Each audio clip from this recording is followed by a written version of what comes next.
নমস্কাৰ বন্ধুসকল, বিজ্ঞাসী গঠনৰ পৰা মই ললিত। বন্ধুসকল মোক বহুতে সুধিছিলে যে মানে বহুত ধৰণৰ প্ৰশ্ন আছিলে। ধৰি লওক এনেকুৱা প্ৰশ্ন আছিলে যে 20জনী ছাগলী যদি মই পোহোঁ তেতিয়া মোৰ মাহত কিমান টকা দানা খুৱাব লাগিব। কোনোবাই সুধিছিলে মই যদি 10জনী পোহোঁ তেতিয়া মোৰ মাহত কিমান টকা খৰচ হ'ব। আৰু কোনোবাই সুধিছিলে এজনী ছাগলীক কিমান খুৱাব লাগে, খাদ্যত কিমান খৰচ হয় আৰু কিমান ঘাঁহ দিব লাগে। এনেকুৱা বিভিন্ন ধৰণৰ কিছুমান প্ৰশ্ন কৰিছিল আৰু মই সেইসকলক মই প্ৰতিজনকে উত্তৰ দিছোঁ। এনেকুৱা নহয় যে মই মোৰ ভিডিঅ'বিলাকত যদি মেছেজ কৰে মই কাকো উত্তৰ নিদিয়াকৈ মই কাকো থকা নাই, সকলোকে মই উত্তৰ দিবলৈ চেষ্টা কৰিছোঁ অকণমান সময় উলিয়াই। গতিকে বন্ধুসকল, আজি মই এই ভিডিঅ'টোত আপোনালোকক এই বিষয়ে মই পূৰা খুলি ক'ম, মানে কথাখিনি ধুনীয়াকৈ প্ৰেক্টিকেলি বুজাই ক'ম যে কিমান খৰচ হয় এজনী ছাগলীত। আৰু ধৰি লওক মই এটা হিচাপ আপোনালোকক বুজাম আৰু কিমান দানা দিব লাগে, কি পৰিমাণৰ দানা দিব লাগে, কেনেকৈ দিব লাগে আৰু ঘাঁহ কিমান দিব লাগে, কেঁচা ঘাঁহ কিমান দিব লাগে, শুকান ঘাঁহ কিমান দিব লাগে, সকলো কথা মই বুজাম। গতিকে আপোনালোকে অকণমান ধৈৰ্য ধৰি ভিডিঅ'টো চাওক। যিসকল নতুন ফাৰ্মাৰ সেইসকলৰ কাৰণে এই ভিডিঅ'টো খুবেই দৰকাৰী হ'ব আৰু নিশ্চয় আপোনালোকে অকণমান মানে সেই আশাৰে মই বনাইছোঁ যাতে আপোনালোকৰ নতুন ফাৰ্মাৰসকলে যাতে অকণমান সঁহাৰি পায়, সেই আশাৰে বনাইছোঁ। আশা কৰোঁ ভিডিঅ'টো আপোনালোকৰ ভাল লাগিব। আৰু এটা বন্ধুসকল মোক দুই তিনিজন মানে এটা প্ৰশ্ন কৰিছিলে। প্ৰশ্ন মানে তেওঁলোকে মোক সুধিছিলে আচলতে কথাটো যে আপুনি যে ভিডিঅ'বিলাক বনায়, ভিডিঅ'বিলাক প্ৰায় পথাৰৰ পৰাই কিয় বনায়, মানে পথাৰতে যে বনায়, মানে প্ৰতিটো বেছিভাগ ভিডিঅ'ত আপোনাক মই পথাৰত দেখোঁ, কিবা কাৰণ আছে নেকি, এই কথাটো মোক সুধিছিলে। তে বন্ধুসকল মই আপোনালোকক ক'ব বিচাৰিছোঁ এইটোৱে, সেইটো কোনো কাৰণ নাই। তাৰমানে কি, মই ৰাতিপুৱা মোৰ ফাৰ্মখনত যিখিনি কৰ্ম মই সেইখিনি কৰ্ম কৰোঁ, যদিও মোৰ বাকী যি কৰে বাকীসকলে যেনেকৈ কৰেই, তাৰোপৰি মই মোৰ যিখিনি কৰ্ম সেইখিনি মই নিজেই কৰোঁ, মই কাৰোলৈ থৈ নিদিওঁ, মই নিজেই কৰ্ম কৰোঁ। আৰু কি খোৱা বোৱা কৰি তাৰপিছত আপোনাৰ 9টাৰ পৰা মই 12টা বজালৈকে অনলাইন ক্লাছ কৰোঁ। যিসকলে মোৰ পৰা ট্ৰেইনিং লৈ আছে সেই সময়ত মই সময় নাপাওঁ যিহেতুকে, আৰু যি সময়ত মই ছাগলীৰ লগত ধৰক দানা পানী ইত্যাদিবিলাক দিয়া যায়, সেই সময়ত মই ভিডিঅ' বনাবলৈ মোৰ অকণ অসুবিধা হয়, কাৰণ যিকোনো সময়ত ভিডিঅ'টো বনাব নোৱাৰি। আৰু কি হয়, যেতিয়া মই অনলাইন ক্লাছ কৰি থাকোঁ সেই সময়তো মই ভিডিঅ' বনাব নোৱাৰোঁ, অসুবিধা হয়। তাৰপিছত মই খোৱা বোৱা কৰি পেলাই মই পথাৰলৈ আহোঁ। পথাৰলৈ আহি পেলাই মই মানে পথাৰত ঘাঁহ আৰু কিবাকিবি মই খেতি কৰিছোঁ, এইবিলাকত মই লাগোহি। বন্ধুসকল, মই আপোনালোকক যিবিলাক মই পৰামৰ্শ দিওঁ সেইবিলাক মই নিজেই যিবিলাক কৰিছোঁ সেইবিলাককে মই আপোনাক দিওঁ। মই এনেকুৱা নহয় যে আপোনালোকক কেৱল ভিউ পাবলৈ কাৰণে মই যিকোনো ভিডিঅ' এটা বনাই পেলাই আপোনালোকক দিছোঁ, তেনেকুৱা নহয়। মোৰ প্ৰতিটো ভিডিঅ'তে এটা দৰকাৰী কথা আপোনালোকে পাব, যিটো কথা আপোনালোকৰ বাবে উপকাৰী হ'ব। নতুন ফাৰ্মাৰসকলৰ বাবে এইটো খুবেই উপকাৰী হ'ব। এই পথাৰত যেতিয়া মই কিবাকিবি কামবিলাক কৰি থাকোঁ ভাটিবেলা সময়ত, তেতিয়া কি হয়, মই কাম কৰি কেতিয়াবা অকণ ভাগৰ লাগিলে মই আলিতে অলপ সময় বহোঁ, জিৰণি লওঁ। সেই সময়তে মোৰ বেলেগ কোনো কেমেৰা নাই, মোৰ মিছেছ আহি মোবাইলটো ধৰে আৰু মই তেনেকৈ আপোনালোক সেই জিৰণি সময়কণতে আপোনালোকৰ কাৰণে এটা ভিডিঅ' বনাওঁ, যিটো আপোনালোকৰ কাৰণে যাতে অকণমান সঁহাৰি পায়, তেনেকুৱা এটা মই ভিডিঅ' আপোনালোকৰ কাৰণে বনাওঁ। বন্ধুসকল, ভিডিঅ'টোলৈ আগবাঢ়িছোঁ। ধৰি লওক মানে যিসকলে সুধিছিলে যে এদিনত ঘাঁহ কিমান লাগে, কেঁচা ঘাঁহ বা ঘাঁহ কিমান খুৱাব লাগে বুলি যিটো প্ৰশ্ন কৰিছিলে, সেই প্ৰশ্নটো মানে ধৰি লওক ক'বলৈ গ'লে মই অলপ আইডিয়া দিছোঁ কথাখিনি, আপোনালোকে নিজেই বুজিবলৈ চেষ্টা কৰক। এইবিলাক কোনো এটা হিচাপত কৰিব নোৱাৰি, কাৰণ আপোনাৰ ফাৰ্মখনত আপোনাৰ ছাগলীজনী কোনোবাজনী 4 মাহৰ ছাগলী আছে, কোনোবাজনী 6 মাহৰ আছে, কোনোবাজনী 9 মাহৰ আছে, কোনোবাজনী হয়তো গাভিনী জগিছে, পোৱালি আছে। গতিকে প্ৰত্যেকৰে সেইটো বেলেগ হয়। মই আপোনালোকক এটা মধ্যমীয়াভাৱে এটা মই উদাহৰণ দিম আৰু সেই হিচাপে আপোনালোকে বস্তুখিনি মিলাই লৈ পেলাই কৰিব, নিশ্চয় সুফল পাব। ধৰি লওক আমি যদি ব্লেক বেংগল বা বাৰবাৰী ছাগলী পোহোঁ, আমি ফাৰ্মত ৰাখোঁ, তেতিয়া এইটো স্থল ফিডৰ কথা কৈ আছোঁ। যদি আমি বন্ধ আকাৰত ৰাখি পেলাই আমি যেতিয়া খাদ্য দিম, সেইখিনি কেনেকুৱা দিব লাগে সেইখিনি বিষয়ে মই কৈ আছোঁ। প্ৰথম মই ঘাঁহৰ কথাটো কৈছোঁ। তেতিয়া কি হয় বন্ধুসকল, ধৰি লওক এজনী ছাগলীক আপুনি যদি শুকান ঘাঁহ ৰাখিব বিচাৰে, মানে শুকান ভুচা দি পেলাই যদি আপুনি ছাগলীজনী পালন কৰিব বিচাৰে, ভুচা আৰু দানা দি পেলাই, তেতিয়া আপুনি এজনী ছাগলীৰ কাৰণে 1 কেজি ভুচা এদিনত একদম চাফিচিয়েণ্ট। 1 কেজি ভুচা যদি হয়, আপুনি এজনী ছাগলী ধুনীয়াকৈ পুহিব পাৰে, কোনো টেনশ্যন নাই, ছাগলী কোনো স্বাস্থ্য বেয়া নহয়, ধুনীয়াকৈ পুহিব পাৰে। আৰু শুকান খাদ্য দিলে ছাগলীৰ স্বাস্থ্য কেতিয়াও কম নহয়, ভালেই হৈ থাকে, কোনো অসুবিধা নাই। গতিকে ধুনীয়াকৈ ৰাখিব পাৰিব। 1 কেজি ভুচাত আপুনি এজনী লোকেল ছাগলী বা আপুনি বাৰবাৰী ছাগলী ধুনীয়াকৈ পুহিব পাৰে। দ্বিতীয়তে, যদি আপোনাৰ ছাগলীজনী বিটেল বা চিৰৈ হয়, তেতিয়া আপোনাৰ ছাগলীজনী চাইজ অনুসৰি হ'ব। যদি বিটেল বা চিৰৈ হ'লে তেতিয়া আপোনাৰ 1.5 কেজিৰ পৰা 2 কেজি শুকান ঘাঁহটো, মানে শুকান ভুচাটো আপুনি এদিনত দিব লাগিব। এইটো হ'ল শুকান ঘাঁহৰ কথা।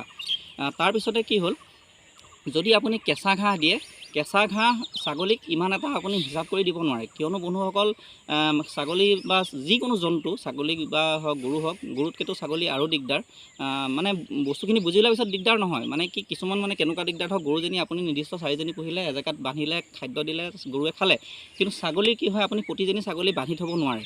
গতিকে আপুনি যিহেতুকে য'তে দানা দিয়ক, যিকোনো এটা পাত্ৰত দানা দিয়ক, আপুনি এজনীৰ কাৰণে দিব, কিন্তু সিজনীও আহি খাবহি। এনেকুৱা নহয় আমি মানুহে আমি যেনেকৈ এখন এখন কাঁহীত আমি সকলোৱে ভাত খাওঁ নিজৰ নিজৰ কাঁহী হিচাপত, কিন্তু ছাগলীয়ে তেনেকৈ কেতিয়াও নাখায়। গতিকে আমি যেতিয়া ঘাঁহ দিম, ইজনীয়ে খাব, সিজনীয়ে খাব, গতিকে ইমান এটা আপুনি হিচাপটো মিলাবলৈ নোৱাৰে। তথাপিতো মই আপোনালোকক ক'ব বিচাৰিছোঁ যে এজনী ছাগলীৰ ওজনৰ 10% কেঁচা ঘাঁহ এদিনত লাগে। মানে উদাহৰণস্বৰূপে ধৰি লওক ছাগলীজনী যদি 10 কেজি ওজনৰ ছাগলী হয়, আপোনাৰ ছাগলীজনীৰ ওজন ধৰি লওক 10 কেজি আছে, তেতিয়া সেই ছাগলীজনীক এদিনৰ কাৰণে কেঁচা ঘাঁহ 1 কেজি কেঁচা ঘাঁহ দৰকাৰ হ'ব। মানে 10 কেজি 10% লৈ পেলাই আপুনি 1 কেজি কেঁচা ঘাঁহ ছাগলীজনীক দৰকাৰ হ'ব। তাৰ উপৰি কিছুমান দানা দিব লাগিব, যেতিয়া আমি ষ্টল ভিতৰত ৰাখিম সেইখিনি মই দানাখিনিৰ বিষয়ে আপোনালোকক ক'ম ধুনীয়াকৈ, মই কিমান টকা খৰচ হ'ব আৰু কিমান দানা দিব লাগে। আৰু যদি 20 কেজি হয়, ধৰি লওক 20 কেজি হ'ল ছাগলীজনী, তেতিয়া আপুনি সেই ছাগলীজনীক 2 কেজি কেঁচা ঘাঁহ দিব লাগিব। সেইটো হিচাপে আপোনালোকে অনুপাতটো মিলাই ল'ব। ইমান এটাতো আপুনি প্ৰত্যেক দিনাইতো আপুনি ছাগলীজনী জুখি পেলাই কৰিব নোৱাৰে, কিন্তু অকণমান আইডিয়া কৰি পেলাই তেনেকুৱা হিচাপত এটা আপুনি ঘাঁহখিনি মিলাব পাৰিব। গতিকে কেঁচা ঘাঁহটো হিচাপটো তেনেকুৱাই হয়, গতিকে তেনেকৈ কৰক। মই মোৰ প্ৰেক্টিকেলখিনি আপোনালোকক কৈছোঁ। এইটো কোনো হিচাপ কৰিব নোৱাৰি, ইমান এটা আপুনি হিচাপ কৰি পেলাই ঘাঁহ যে এইজনী 1 কেজি ঘাঁহ দিম, আপুনি 1 কেজি ঘাঁহ জুখি কেতিয়াও দিব নোৱাৰে, তেনেকৈ মিলাই দিব লাগিব। আৰু ছাগলীয়ে পেট ভৰাই খাব, অভাৰটো কেতিয়াও নাখায়। বন্ধুসকল, মই এইখিনিতে ক'ব বিচাৰিছোঁ, মানে আপোনালোকৰ হয়তো এটা কথা কনফিউজ হ'ব পাৰে, সকলোৰে নহয়, কাৰোবাৰ হয়তো কনফিউজ হ'ব পাৰে। ভুচা কথা যে মই ক'লোঁ, মানে শুকান ঘাঁহৰ কথা, ভুচা মানেনো কি, কোনোবাই হয়তো ভাবিব পাৰে, বা ভুচানো কি বস্তু। গতিকে মই অকণমান আপোনালোকক কথাটো বুজাই দিছোঁ, একেবাৰে চিম্পুল ভাৱত বুজাই দিছোঁ, সকলোৱে যাতে বুজি পায়। ধৰি লওক আপুনি ভুচা আমি ছাগলীক কোনটো খুৱাব লাগে, প্ৰথম সেইটো কৈ দিছোঁ। ধৰি লওক আমাৰ যিটো বুটৰ গছটো হয় নহয়, বুটৰ গছৰ ভুচা খুৱাব পাৰে, নাইবা আপুনি ঘেঁহুৰ খুৱাব পাৰে, বা মচু মাহৰ খুৱাব পাৰে, বা আমি যিটো মটৰ আমি খাওঁ ব্যৱহাৰ কৰোঁ, সেই মটৰৰ গছ আৰু সেইটো খুৱাব পাৰে। এইকেইটা খুৱাব পাৰিলে খুবেই ভাল, এইকেইটা খুব ভিটামিন জাতীয় বস্তু, এইকেইটা খুৱাব পাৰে। তাৰমানে ভুচাটো কেনেকৈ হ'ব, ধৰি লওক উদাহৰণস্বৰূপে আমি যেতিয়া ধান খেতি কৰোঁ, ধান খেতি কৰিলে ধানখিনি যেতিয়া পকাৰ পিছত ধানখিনি আমি কাটি আনো, কাটি পেলাই যেতিয়া আমি মৰণা দিওঁ, মৰণা দিয়াৰ পিছত আমি ধানখিনি এক্সট্ৰা কৰি দিওঁ, তাৰপিছত আমাৰ খেৰটো ওলায়। ঠিক তেনেকৈ এই মচুমাহ বা মটৰ বা বুট, ঘেঁহু, এইবিলাকৰ যেতিয়া আপুনি মানে মেচিয়ৰ হোৱাৰ পিছত যেতিয়া আপুনি কাটি আনিব, শুকাই যোৱাৰ পিছত, কাটি অনাৰ পিছত যেতিয়া আপুনি মানে মৰণা মাৰি পেলাই যেতিয়া তাৰ গুটিখিনি উলিয়াই দিব, তাৰ পৰা গছ, ডাল, পাত, বাকলি যিমানখিনি ওলায়, সেইখিনি ভুচা বুলি কোৱা হয়। সেইখিনি আপুনি শুকান খাদ্য হিচাপে ছাগলীক খুৱাব পাৰে, আৰু এইটো অকল এই শুকান খাদ্য দিও ছাগলী পুহিব পাৰে, কোনো অসুবিধা নাই। মই তেনেকৈ অলপ দিন পুহিছিলোঁ, যেতিয়া মোৰ কেঁচা ঘাঁহ নাছিলে, কোনো অসুবিধা নাই, ধুনীয়াকৈ চলাব পাৰে, আৰু ছাগলীৰ স্বাস্থ্য কেতিয়াও বেয়া নহয়, স্বাস্থ্য ভাল হয়, আৰু ওজনো খুব ৱেইট গেইন কৰে, কোনো অসুবিধা নাই। গতিকে আশা কৰোঁ বন্ধুসকল বুজি পাইছে কথাটো। বন্ধুসকল আহক, এতিয়া মই দানাটোৰ বিষয়ে কওঁ। হাঁহৰ বিষয়ে যিহেতুকে ক'লোঁ, এতিয়া মই দানাটোৰ বিষয়ে আপোনালোকক অকণমান কথা বুজাই দিছোঁ, যে দানাটোত কিমান খৰচ হ'ব আৰু কেনেকৈ দিব, আৰু কিমান দানা দিব লাগে। বন্ধুসকল, মোৰ তাত যেতিয়া ট্ৰেইনিং লয়, তেওঁলোকক মই প্ৰতিটো কথা ধুনীয়াকৈ বুজাই কওঁ, কিন্তু তথাপিতো মই ইয়াত এবাৰ অলপ আপোনালোকক আইডিয়াটো দি দিছোঁ। তেনেকৈ হয়, ঠিক তেনেকৈ মানে আপোনালোকে মিলাই পেলাই কৰিব। মানে কি হয়, ধৰক আপোনাৰ কাৰোবাৰ 10জনী ছাগলী থাকে, কাৰোবাৰ 5জনী থাকে, সকলোৰে হিচাপটো বেলেগ হ'ব। মই আপোনাক এটা মানে 20জনী ছাগলী হিচাপ এটা আপোনালোকক বুজাই দিম। সেই অনুপাতে আপোনালোকৰ কেইজনী ছাগলী আছে, সেই বস্তুটো আপোনালোকে হৰণ পূৰণ কৰি ল'ব, প্লাছ মাইনাছ কৰিব, তেতিয়া আপোনালোকে বুজিব পাৰিব। এতিয়া আহক, 20জনী ছাগলীৰ কাৰণে এদিনত কিমান খৰচ হয়, সেই কথাটো আমি প্ৰথম জানিলোঁ। ধৰি লওক আপুনি মাকৈ গুড়া, যিটো আমি গোমধানৰ গুড়া হয়, সেই গোমধানৰ গুড়াটো আপুনি 2 কেজি ল'ব। 20জনী ছাগলী হিচাপটো মই কৈ আছোঁ, এদিনত কিমান দানা দিব সেই কথাটো মই কৈ আছোঁ। মাকৈ গুড়াটো আপুনি 2 কেজি ল'ব। তাৰপিছতে কি কৰিব, যিটো খলি হয়, মানে যিটো আমি মিঠাতেলটো উলিওৱাৰ পিছত যিটো খলি হয় ওলায়, সেই খলি হয়টো আপুনি 1 কেজি 800 গ্ৰাম ল'ব। 2 কেজি মাকৈ গুড়া ল'লে, আৰু 1 কেজি 800 গ্ৰাম আপোনালোকে খলি হৈ ল'লে।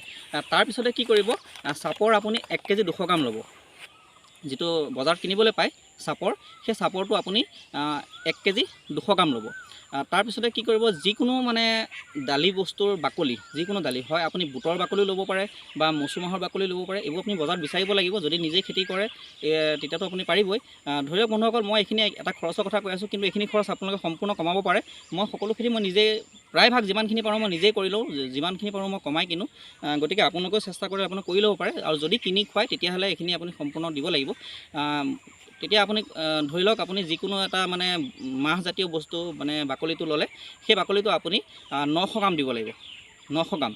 20 ছাগলী হিচাপটো কৈ আছোঁ, গোটেইখিনি মিলাই ল'ব 900 গ্ৰাম। তাৰ লগত আপুনি কি কৰিব, যিটো আমি মিনাৰেল মিক্সাৰ আছে এগ্ৰ'মিন 4টো মই ইউজ কৰাটো খুবেই ভাল। এগ্ৰ'মিন 4টো আপুনি 200 গ্ৰাম ল'ব। আৰু আপুনি লগত কি কৰিব, নিমখ আপুনি 150 গ্ৰাম ল'ব। এই গোটেই বস্তুখিনি মিলালে, এই গোটেই বস্তুখিনি মিলাই পেলাই মানে বস্তুটো অকণমান সামান্যভাৱে পানী দি যাতে বস্তুটো মিল খাই, বেছি মই দানাৰ ভিতৰতো মই দিছিলোঁ কেনেকৈ খুৱাব লাগে, তেনেকৈ আপুনি কৰি ল'ব। তেনেকৈ বস্তুটো ধুনীয়াকৈ সানি ল'ব। সেইটো মই ইণ্ডিচিঙত দি দিম বাৰু, দানাৰ ভিতৰতো কেনেকৈ দানাটো মিলাব লাগে। তেনেকৈ বস্তুটো গোটেইখিনি আপুনি যিখিনি বস্তু ক'লোঁ সেইখিনি বস্তু ধুনীয়াকৈ মিলাই ল'ব। মিলাই লৈ পেলাই কি কৰিব, আপোনাৰ ছাগলীজনী যদি 6 মাহৰ পৰা 9 মাহৰ ভিতৰত হয়, মই এটা আপোনালোকক যিহেতু প্ৰতিটো কথা যদি কৈ যাওঁ মই ভিডিঅ'টো বহুত লম্বা হৈ যাব, গতিকে মই এটা সাধাৰণ আইডিয়া দিছোঁ। যদি ছাগলীজনীৰ বয়স আপোনাৰ 6 মাহৰ পৰা 9 মাহ হয়, ধৰি লওক ছাগলীজনী গাভিনী হৈ আছে বা মানে গাভিনী পৰিব ধৰিছে বা পৰা নাই, বা ধৰি লওক আপুনি আপোনাৰ যিটো ব্ৰিডাৰ ৰাখিছে সেই ব্ৰিডাৰটোৰ অনুপাতে মই কৈ আছোঁ, ঘাঁহটো আপুনি দিবই লাগিব। যিখিনি মই ঘাঁহৰ কথা ক'লোঁ তাৰ উপৰি এই দানাখিনি দিব লাগে, কিয়নো আমি ঘাঁহৰ পৰা আমি সেইখিনি ভিটামিন আমি ছাগলীক দিব নোৱাৰোঁ। যিখিনি ছাগলীৰ দেহত দৰকাৰ হয় সেইখিনি গোটেইখিনি আমি ঘাঁহৰ পৰা পূৰা কৰিব নোৱাৰোঁ। গতিকে আমি লগত এইখিনি মিনাৰেল মিক্সাৰ আৰু দানা দিব লাগিব, যিহেতুকে ছাগলীজনী কিছুমান ভিটামিনৰ দৰকাৰ, গতিকে এইখিনি দিব লাগিব। এইখিনি বস্তু ধুনীয়াকৈ মিলাই ল'লে, মিলাই লৈ পেলাই আপুনি প্ৰতিজনী ছাগলীক 300 গ্ৰামকৈ ডেইলি দিব লাগিব। মানে ছাগলীক 2 টাইমে খাদ্য দিব। যেতিয়া আপুনি ষ্টল ফিডত ৰাখে, বন্ধ আকাৰত যেতিয়া ৰাখিব, তেতিয়া আপুনি এই 300 গ্ৰাম দানা মিনিমাম দিব লাগে। পাৰিলে অকণ বেছি দিলেতো আৰু ভাল, কিন্তু মিনিমাম আপুনি যেতিয়া ষ্টল ফিডত ৰাখিব 300 গ্ৰাম দানা দিব লাগে। তেতিয়া আপুনি এই 300 গ্ৰাম দানাৰ কি কৰিব, এইখিনি মিলাই ল'লে নহয়, মিলাই পেলাই আপুনি 150 গ্ৰাম ৰাতিপুৱা দিব আৰু 150 গ্ৰাম আপুনি ভাটিবেলা দিব। 2 টাইম দানাখিনি দিব। ছাগলীজনী স্বাস্থ্য বেয়া নহয় আৰু ধুনীয়াকৈ থাকিব, সময়মতে পোৱালি দিব, সময়মতে গাভিনী হ'ব, সকলো ফালৰ পৰা ভাল। এতিয়া বন্ধুসকল আহিলে কি, কাৰোবাৰ 4 মাহৰ ছাগলী আছে, কাৰোবাৰ অলপ ডাঙৰ আছে, কাৰোবাৰ পোৱালি জগা ছাগলী আছে। গতিকে বন্ধুসকল কি, সেইটো মই আপোনালোকক সাধাৰণভাৱে এটা বুজাই দিছোঁ। ধৰি লওক যদি এতিয়া মই আপোনাৰ 6 মাহৰ পৰা 9 মাহৰ কথা ক'লোঁ, যদি ছাগলীজনী তাতকৈ অকণমান সৰু হয় তেতিয়া আপুনি অকণমান কমাই দিব, আৰু যদি অকণমান ডাঙৰ হয়, ছাগলীজনী স্বাস্থ্য পাতি যদি অকণমান ধৰক ডাঙৰ আছে মানে, তেতিয়া আপুনি দানাটো অকণমান বঢ়াই দিব। আৰু যিখিনি ছাগলী অকণমান জগিব হৈছে, ধৰক জগিবলৈ 15-20 দিন আছে, সেইখিনিক পাৰিলে ডেইলি 500 গ্ৰামকৈ দানা দিব, খুবেই ভাল ফল পাব। বন্ধুসকল এইখিনিত খৰচ এটাতো হ'ব, খৰচ নকৰাকৈ আপুনি কোনো বস্তু কৰিব নোৱাৰে আৰু সফল হ'ব নোৱাৰে। কিবা এটাতো খৰচ কৰিবই লাগিব, কিন্তু ইমান খৰচ নহয়, আপুনি এই খৰচতকৈ বহু গুণে বেছি লাভ কৰিব পাৰিব। এইটো মই নিজেই প্ৰেক্টিকেলি কৰি আছোঁ। যিখিনি খৰচ কৰিব তাতকৈ আপুনি বহু গুণে লাভ কৰিব পাৰিব, চিন্তা নকৰিব। আৰু নিজেই বস্তুবিলাক লগাই লওক, লগাই ল'লেতো আৰু খৰচ নহয়, আপুনি ইমান বস্তু কিনিব নালাগে। এতিয়া আহক বন্ধুসকল, যিখিনি বস্তু আমি আপোনাক মানে ক'লোঁ দানাৰ কথা, এইখিনিত কিমাননো খৰচ হয় আমি এটা অকণমান বস্তুটো বুজ লওঁ। বন্ধুসকল অকণমান সামান্যভাৱে খৰচটোৰ কথা আমি বুজি লৈছোঁ। যেতিয়া আপুনি মাকৈ গুড়া 2 কেজি ল'ব, 2 কেজিত আপুনি যদি খুচুৰা আনি যদি বেগ হিচাপে আনে, খুচুৰা আনিলে অকণ বেছি হ'ব, মই সকলো আপোনাৰ বেগৰ হিচাপটো কৈ আছোঁ। যদি আপুনি সৰহকৈ আনে তেতিয়া 2 কেজিত আপুনি খুব বেছি হ'লে আপুনি 55 টকামান খৰচ হ'ব 2 কেজি মাকৈত। তাৰপিছতে আপুনি যেতিয়া হেৰি দিব, যে খলিহৈ দিব, খলিহৈ আপুনি 1 কেজি 800 গ্ৰাম দিব লাগে, 1 কেজি 800 গ্ৰামত আপোনাৰ 50 টকা খৰচ হ'ব। তাৰপিছত যেতিয়া আপুনি চাপৰ দিব, চাপৰ যেতিয়া আপুনি 1 কেজি 200 গ্ৰাম দিব, তেতিয়া আপোনাৰ 35 টকা খৰচ হ'ব। যদি আপুনি খুচুৰা আনে তেতিয়া অলপ বাঢ়ি যাব, অলপ ইফাল সিফাল হ'ব, 35 টকা খৰচ হ'ব। তাৰপিছত আপুনি যিকোনো ধৰণৰ দালিৰ বাকলিটো যেতিয়া আনিব, তেতিয়া আপুনি 900 গ্ৰামত অতি বেছি হ'লে 15 টকা খৰচ হ'ব, 15 টকা খৰচ হ'ব। তাৰপিছত যদি মিনাৰেল মিক্সাৰ দিব আপুনি 200 গ্ৰাম, সেইটো যদি আপুনি বেগ হিচাপে আনে, ডাঙৰ আনে, তেতিয়া আপোনাৰ 200 গ্ৰামত খুব বেছি হ'লে 45 টকা খৰচ হ'ব। তাৰপিছতে আপুনি নিমখ দিব, নিমখ 150 গ্ৰাম, 150 গ্ৰামত 1 টকা খৰচ হ'ব। পেকেট আনিলে 10 টকা লয়, আপুনি বেছিকৈ আনিলে আৰু কম লয়, গতিকে 1 টকা খৰচ হ'ব। এই গোটেইখিনি আপুনি টোটেল মিলাই পেলাই আপোনাৰ হ'লগৈ ধৰি লওক আপোনাৰ 200 টকামান হ'ব। গোটেইখিনি মিলাই আপোনাৰ 200 টকামান দিনটো খৰচ হ'ল। গতিকে এদিনত যদি আপোনাৰ 200 টকা খৰচ হ'ল, তেতিয়া আপোনাৰ 30 দিনত 6000 টকা খৰচ হ'ল। গতিকে বন্ধুসকল এইটোৱে হিচাপ। আপোনালোকে কথাখিনি অকণ বুজিবলৈ চেষ্টা কৰক। মই এটা সাধাৰণ আভাস দিছোঁ আপোনালোকক, মই অকণমান আপোনালোকক সঁহাৰি জনাব বিচাৰিছোঁ, বাকী আপোনালোকে কৰিব নিজে নিজে। গতিকে মাহত 20জনী ছাগলী যেতিয়া আপুনি পুহিব, 20জনী ছাগলীত আপোনাৰ মাহত 6000 টকা খৰচ হ'ব। গতিকে সেই হিচাপে কৰক। আৰু 20জনী ছাগলী 6000 টকা একেবাৰে সাধাৰণ কথা, বহুতখিনি ইনকম দিব। খৰচৰ বাহিৰেও আপোনাক বহুত টকা দি যাব যদি আপুনি ভালকৈ মেইনটেইন কৰে। আৰু যিসকলে ট্ৰেইনিং লৈ পেলাই কৰিছে মোৰ পৰা, সেইসকলক মই ইমানকৈ কথাখিনি ধুনীয়াকৈ প্ৰতিটো কথা বুজাইছোঁ, তেওঁলোকে ফেইল হোৱাৰ কোনো কথাই নাহে। যদি মই কোৱা কথাখিনি তেওঁলোকে কৰে আৰু অকণমান কষ্ট কৰে, তেতিয়াহ'লে ফেইল হোৱাৰ কথাই নাই। ধুনীয়াকৈ বছৰত আপুনি 20জনী ছাগলী পুহি 4 লাখ টকা আপুনি ধুনীয়াকৈ ইনকম কৰিব পাৰিব। 4 লাখ নালাগে, আমি 3 লাখো যদি ইনকম কৰোঁ, আমি আমাৰ নিজৰ পৰিয়ালটো আৰু আমাৰ নিজৰ লাইফটো ধুনীয়াকৈ আমি চলাই নিব পাৰিম। গতিকে বন্ধুসকল আজিৰ ভিডিঅ'টো ইমানেই ক'লোঁ। যদি ভিডিঅ'টো ভাল লাগিছে বন্ধুসকল, ভিডিঅ'টো লাইক কৰিব আৰু কিবা কথা থাকিলে কমেণ্ট কৰিব আৰু চেনেলটো ছাবস্ক্ৰাইব কৰি ল'ব। এনেকুৱা ভিডিঅ'বোৰ মই দি থাকোঁ, বেল একাউণ্টৰ লগতে দবাই থ'ব, তেতিয়া ভিডিঅ'বোৰ দিয়াৰ লগে লগে আপোনালোকলৈ আহিব। আজিৰ ভিডিঅ'টো ইমানেই বন্ধুসকল। জয় অসম, নমস্কাৰ।